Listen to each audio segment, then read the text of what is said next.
That red flag warning will go into effect. Danny, won't be as strong as the last round of Santa Ana's, right? Yeah, a couple of factors are here. The winds not quite as strong, but still certainly of a level to be concerned, and not as widespread as this red flag warning. Remember last week, red flag warning is pretty much all of Southern California. Today, the red flag warning right here, which goes into effect at 3 o'clock this afternoon, by the way. The areas in the red you'll see here, Ventura County, parts of LA County, and certainly Malibu included in this red flag warning. So once again, those fire zones are to be of concern. Now, as far as the winds are concerned, we had that high wind warning, those winds gusting 60, 70 miles per hour. This time around, they're wind advisory level. Still a concern. This also goes into effect at 3 o'clock this afternoon. These areas you see in that tan color, that's your wind advisory level. These are levels are like 25, 35 mile per hour sustained winds, the occasional gust to 50, perhaps even 60 miles per hour in those mountain passes, those wind-prone areas. So these spots here are the only areas affected by that red flag and those wind advisories. So that's why a little bit less so, but just the same, it's that same area as last week fires. So certainly concern there as far as those are concerned. And it goes until tomorrow night at 6 p.m. again in those areas. They're both the red flag and those wind advisories. Now, beyond that, there are some changes that should be good for firefighter concerns. I'll show you that in a 7-day forecast in a bit. Right now, Giovanna, it's yours. Okay, Danny, we'll check with you later. Thank you. The return of red flag warnings is a concern for firefighters battling the Franklin fire in Malibu right now. Eyewitness News reporter Irene Cruz joins us live from Malibu with details. Irene. Giovanna, we have been monitoring these conditions all throughout the morning. We have seen light to moderate winds so far. Those are expected to ramp up this afternoon. But in the meantime, I want to show you the aftermath of the Franklin fire. Take a look behind me. There are charred hillsides, blackened brush, toppled trees. But this is important because look at how close those flames got to Malibu City Hall. And that is where today they are holding a local assistance center to help residents affected by this ahead of that red flag warning. Just how stressful this is. The city of Malibu bracing for high wind speeds that could ramp up fire danger. All as crews still battle the Franklin fire. New numbers show 63% containment. Flames burning through more than 4,000 acres since last week. These disasters test all of us.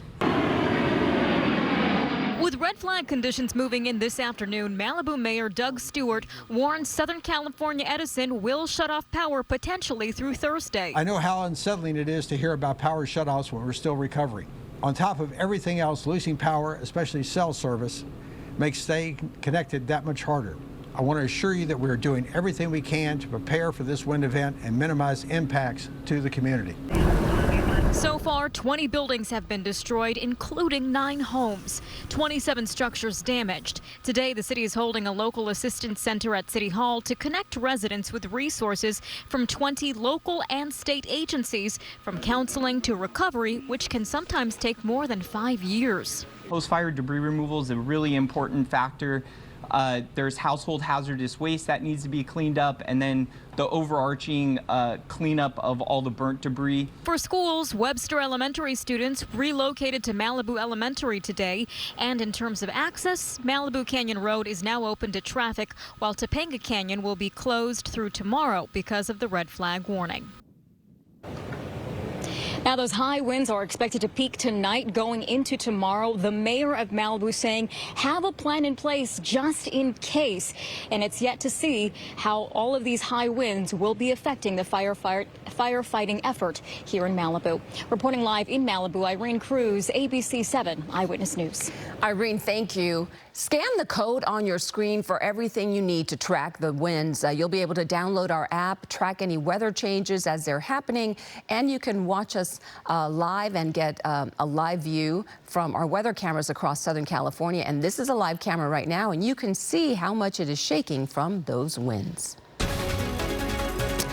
And breaking news, the ex-wife of a doctor who was shot and killed outside of his office in Woodland Hills just appeared in a courtroom. This is new video just into our newsroom of 53-year-old Ahang Mirshajahi.